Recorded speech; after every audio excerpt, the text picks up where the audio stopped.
I think my most immediate goal is to try to be on the White House card. I'm giving Dana his space. Dana has changed my life. The way things went down, I wish that I could see him face to face and just apologize to him. And when he's feeling me, I think I'm one of his favorite fighters. When he's not feeling me, I'm probably the reason why he has a bald head. Jon Jones has officially pleaded with Dana White to let him fight to the upcoming White House UFC card.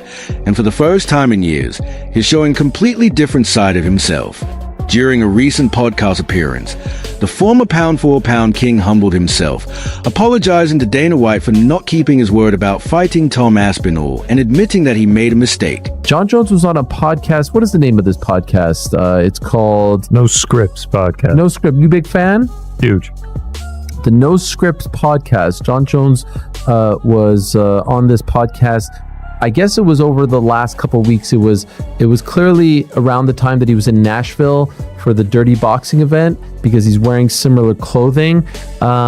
He talked about a few things, and I did want to shine a light on these things. First, let's play him talking about the Dana White situation and how it was all handled, the offer from Tom, and his desire to make amends. Here it is. Take a listen, and then we'll react.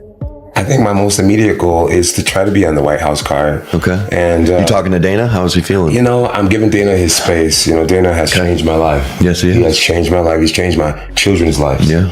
And I'm forever grateful to him. Okay. And we had a verbal agreement that didn't go over well. Wait, pause right there. Pause right there. A verbal agreement. Remember, there was some reporting by a handsome fellow. I forget his name. Name escapes me. Who said on multiple occasions that Jon Jones gave his word to the UFC when they got him the $30 million that he was asking for, and then a couple of days later he reneged. Actually, Chael's version of the story is actually quite accurate. He was feeling himself at the time. He was getting some nice little reality show offers, and he's like, you know what? I don't need this money. I'm getting, a pretty penny to do this stuff. So here he is. Dana confirmed it, if you recall, back in June when they officially moved on, and now here's Jon confirming it. And as I've said multiple times, never came out and refuted it, regardless of what his fans or people may say about me being a quote-unquote Jon Jones hater, which is not the truth. I'm just telling you exactly what happened. Jones admitted that he regrets how everything unfolded, especially the delay and confusion it created in the heavyweight division. He told Dana that if he's given one more opportunity, he'll make it count and deliver one of the biggest fights in UFC history. Does he fight in 2026? True or false? Well, he's talking so much smack about Tom. He doesn't have the money to not. He doesn't have the money to walk away. He doesn't have a choice. I mean, that's why did he walk away to begin with? He was offered $30 million. He asked for 30, and he got that. Yeah, no, and now he's apologizing. Yeah, no, I don't know. He miscalculated that one. Yeah, he did that thing with Nate, and they got $300,000, and it took 30 days, and so all of a sudden he's like, "Well, if I can make $300,000 in 30 days, and I can do this every 30 days." Sure. No, I mean, sometimes explaining very basic things it can be tough. But will he fight again? Yes, I believe so, and I think there's some real legs. Look, if you're the UFC, the last thing you want to do is empower a dude that you can't count on, and by the way, it ties back into my theory to whoever's keeping him out of the rankings. Like there's something afoot there. Can't wait to see you compete the White House. Can't wait to see it. I know. I really hope it happens. Dana, bro, please. I'm training. I feel great. I'm healthy. And I'd be so honored to represent our country and do what I do best. I'll be interested to see if he wins his next fight. Cyril Gospel, supposedly. There's a video that hasn't gone viral, but one of his losses, he was very much an adult. I believe already a black belt, and he was taken down, and the guy twisted his ankle. He had no defense. He tapped so quickly. I had a fight where I got arm barred, and I was literally willing to let somebody break my arm before giving up for Vitor Belfort. With Tom, the moment he felt any pressure on his ankle, he tapped immediately, which lets me know a lot about him. Right here on American soil, under the global spotlight at the White House event, fans were stunned by his attitude. This wasn't the arrogant, defiant Jon Jones everyone's used to. This was a humbled version of the champion, trying to make amends. Jones said the UFC needs him on that card to make it truly historic, calling the opportunity a dream moment not just for him, but for the entire sport. He never refuted it. Now here he is confirming it. So I appreciate that. Please continue. Nothing was finalized, but I do admit guilt, not guilt, but I was wrong. You'll make it right at the White House. The way things went down, I was wrong, and I wish that I could see him face to face and just apologize to him, and so that we can let bygones be bygones and get back to making some major money for the sport, and really entertaining these fans. He's a businessman, and there's no doubt that you are his favorite fighter of all time. There's the memes of it. He loves you. It's a matter of time. When he's feeling me, I think I'm one of his favorite fighters. When he's not feeling me, I'm probably the reason why he has a bald head. I think that host was feeling Jon Jones there. I mean, golly, the glaze. What gave you that impression? Oh, wait till you see the other clips. Forget this one. I mean, D1 glazing. Wait, the Aspinall Just a matter of time. The Aspinall clip made me blood red mad, so. Okay, well, just on this one, I mean, Jon is fully, other than saying, the amount, saying it's on me, it's my bad. A little surprising. It's what? 5 months later, and they haven't met. They haven't talked.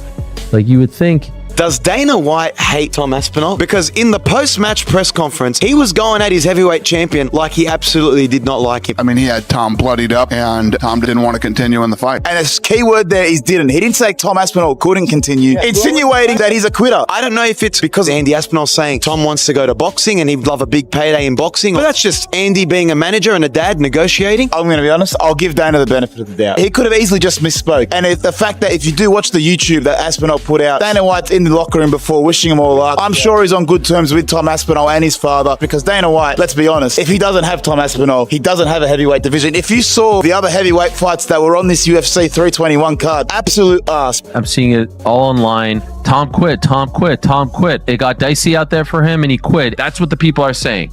Complete hogwash, complete nonsense. If you just watch it, you will see that those were two nasty, deep eye pokes. You could say that he lost that first round. I think he lost that first round. I think we all agree that he lost that first round. Absolutely. Yeah, you could. I mean, that is fair game. But to suggest that he quit, that he wanted a way out, that he looked for a way out because the going got tough is just something that I'm not going to subscribe to. Jon Jones is going to weigh in. This is the guy. For the record, Jon Jones was offered for the millionth time $30 million to fight this man, and he didn't. You can't claim after the fact, this is the guy, but he's going to spike the football. And there's a cruel irony involved in the fact that Tom doesn't fight Jon Jones, but still gets eye poked. But this is tough for him. This is the first time in his career where he's not going to be beloved by people, because people are going to accuse him of being a quitter, because they're going to say that the going got tough and he asked for a way out. I think that's absolute hogwash. He got poked in both eyes. But not everyone convinced.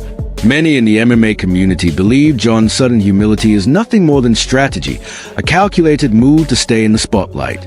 They argue that Jones isn't apologizing out of guilt or growth, but because he sees the massive attention surrounding the White House card slipping out of his hands. White House card's got to be the biggest fight. Can't be Jon Jones. He's a flake. Jon really wants on the card. Jon apologized. He went to Dana White in a text message, and Dana said, hey, I didn't like how this whole thing went down with Aspinall. I thought that we had an agreement. I'm not cool with that. Jon came to him and apologized. Tremendous compliment Dana gave Conor, which was to say, man, I can count on him. There would be no belt. So you're going to tell me because of the placement of a card that we're going to bring in a certain star power, of which Conor is still the guy, within the placement of the card, and because it's so big, but it's not going to get a title fight. I just get a little confused on the whole thing.